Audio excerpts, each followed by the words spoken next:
When you stop chasing a narcissist, everything changes. The emotional balance that once kept you trapped starts to collapse.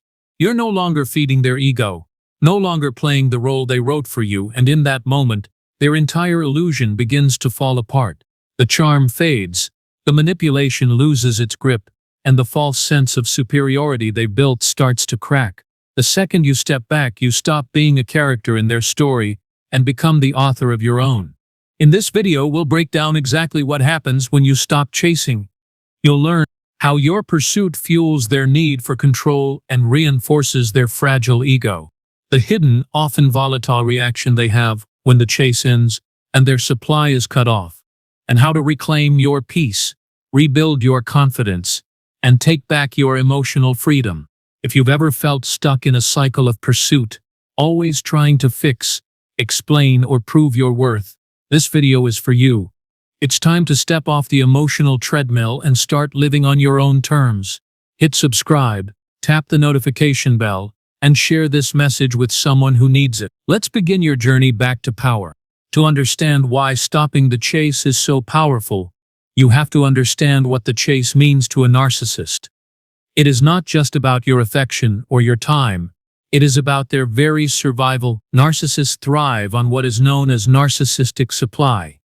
Your admiration, your validation, your emotional attention, and your energetic focus. This is not a want. It is a profound need, a drug they require to feel whole. When you chase them, you are giving them this supply on a silver platter. You are making them feel powerful, desired, and in control. They are the ones who can decide when to respond to your text, when to answer your call, and when to give you a crumb of their attention. This dynamic, this push and pull, this hot and cold, is a game they love to play. It makes them feel like the center of the universe, and it confirms their worth in their own mind. When you are chasing them, they control the narrative. They can manipulate you with their absence, reward you with their presence, and keep you in a constant state of anxiety and codependence. Your pursuit of them, your emotional investment, and your constant need for their approval become a powerful engine that fuels their ego. They see your chase not as a sign of your love, but as a sign of their own superiority. They know they have you, and that gives them an immense sense of power. This is why a narcissist will often disappear for days at a time, only to reappear with a vague excuse and a charming smile. They are not just being busy, they are training you. They are training you to be desperate for their return, to feel like you have to work for their affection. The chase is not a side effect of the relationship, it is the entire point.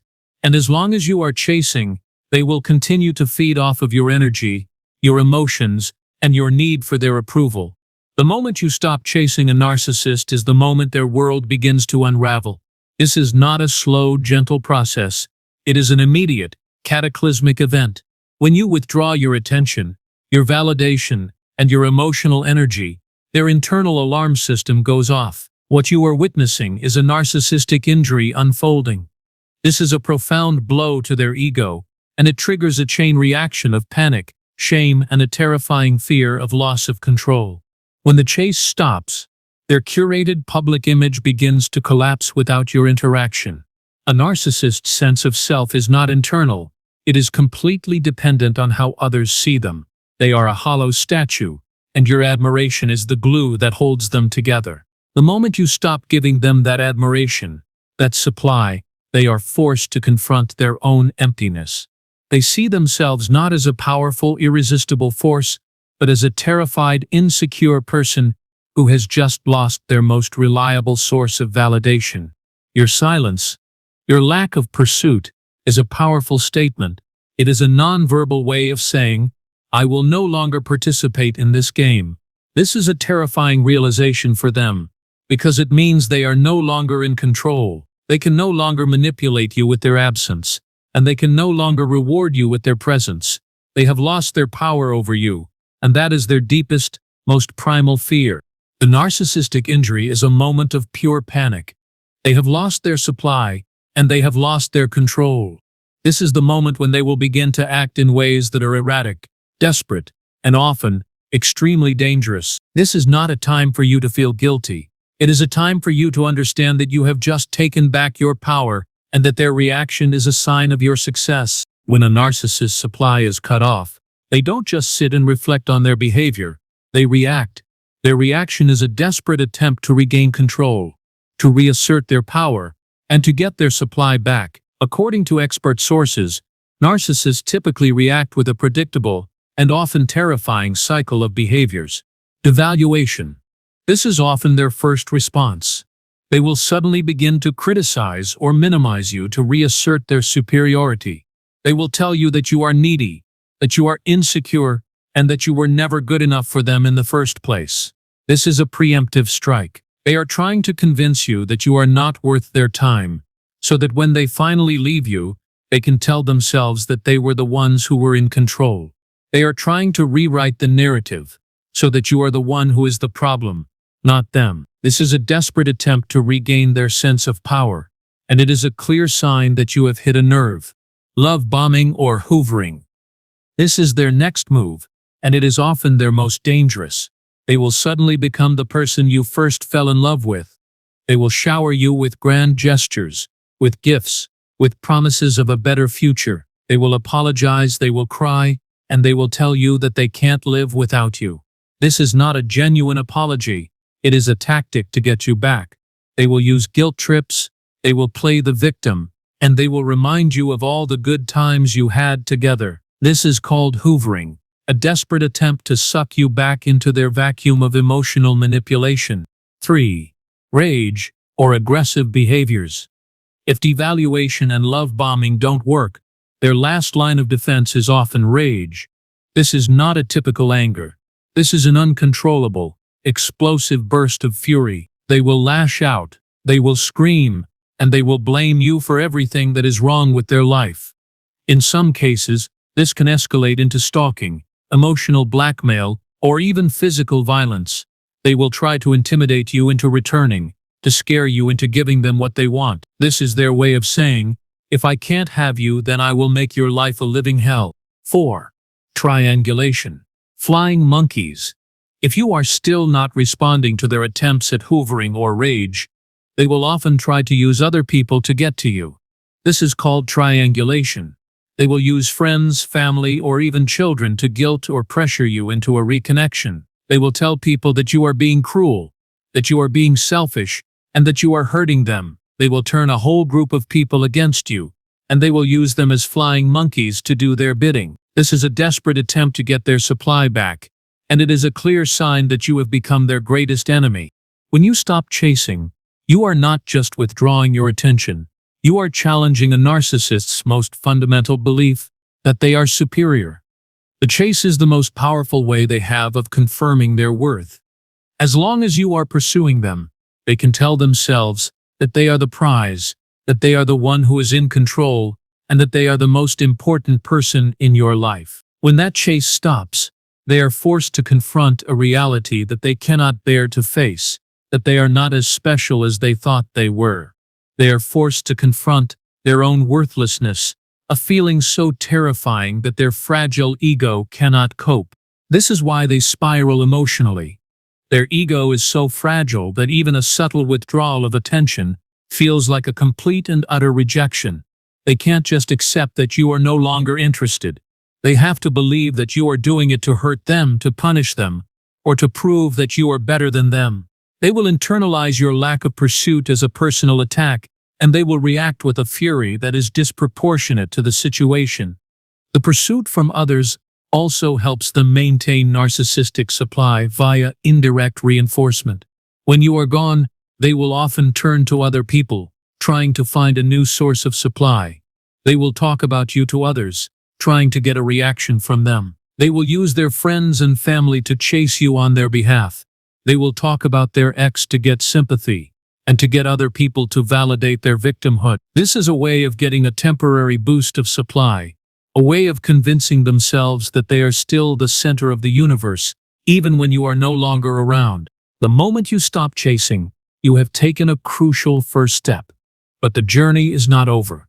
You have to be prepared for their reaction, and you have to have a clear, step-by-step strategy for taking back control. Hold your boundary. This is the most important thing you can do. You have to stop reaching out, and you have to refuse to respond to their attempts to bait you back. This is what is known as the no contact rule. Block their number, block them on social media, and block them from your life. If you have to have contact, e.g. co-parenting, then you must use the low contact rule. This means that you only respond when necessary, and that you keep your responses minimal, factual, and emotionally neutral. 2. Use gray rock. When they inevitably try to bait you, you must become a boring, emotion-neutral, and minimal person. This is the gray rock method. Don't react, don't engage, and don't give them any of your emotional energy. If they text you an angry message, respond with a simple, "Okay." If they try to pick a fight, respond with, "I'm not going to have this conversation right now." You are a boring gray rock that gives them no emotional fuel to feed on. 3. Recognize hoovering. You have to be prepared for their hoovering attempts, and you have to recognize them for what they are: a tactic to regain control. If they send you a grand gift, don't accept it. If they apologize, don't believe it. If they try to create a crisis, don't get involved. Gifts, apologies, crisis talks. These are all tactics to regain control. They are not genuine attempts at reconciliation. 4. Journal the patterns. The narcissist mind games are designed to make you question your own reality. That is why it is so important to journal the patterns. Keep a record of their behaviors, their words, and their actions. Track when they shift from devaluation to love bombing, and when they shift from rage to hoovering. This will give you a clear, factual record of their abuse, and it will help you to detach mentally and emotionally. Your journal is your proof that you are not crazy, and that their behavior is a pattern, not a reflection of your worth. Draw on your support system. You cannot go through this alone. You must lean on friends, therapists, or community to validate and empower your choice.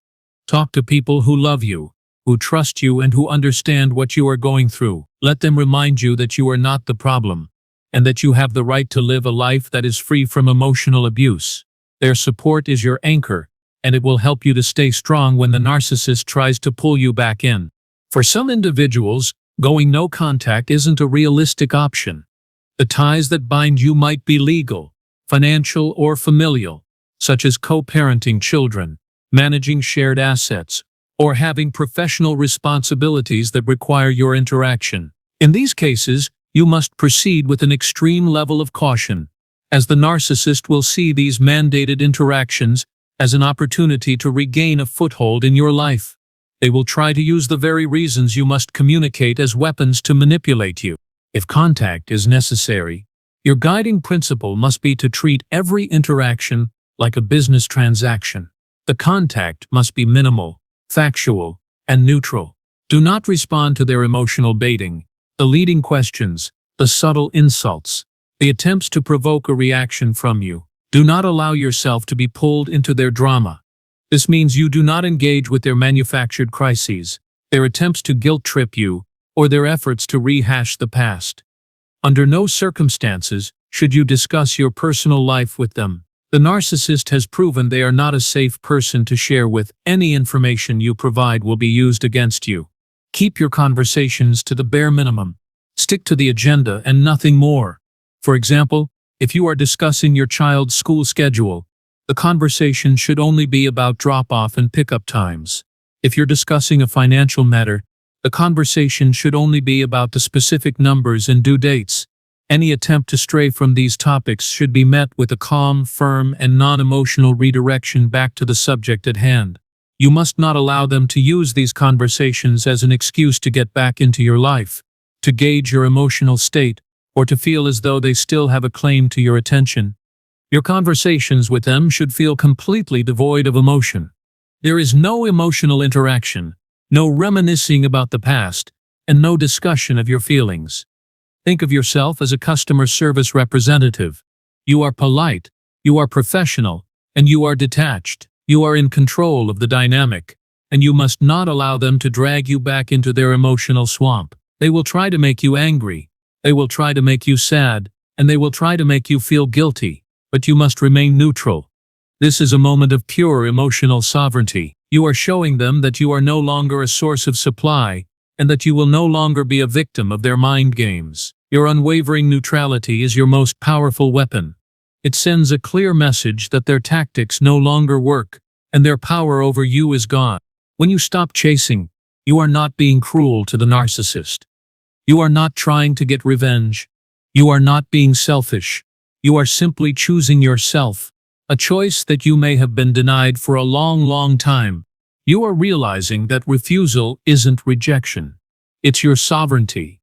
You have the absolute right to your own life, your own happiness, and your own peace, and you have the right to protect yourself from a person who is using you as a source of emotional fuel. You are not a cruel person for wanting to be happy. You are a person who is finally setting a healthy boundary. This is a profound and liberating act of self-love, and it is the first step toward a new life. By stopping the chase, you are also stopping the abuse cycle. You are no longer rewarding their bad behavior with your attention, and you are no longer validating their false sense of self. You are showing them that their tactics no longer work, and you are taking back your power. This is the moment when you become emotionally liberated, and this is the moment when you can begin to heal. The silence you create is a sacred space for your own recovery. This is not a victory over them. It is a victory for you. You are choosing to live a life that is based on your own values, your own needs, and your own happiness. You are no longer living in a world that is dictated by a narcissist's emotional whims. You are no longer a slave to their need for attention. You are a person who is finally free, and that freedom is the most precious thing you will ever have. When you cease chasing, you stop fueling the narcissist's power. Their collapse isn't your victory, it's a symptom of your newfound clarity.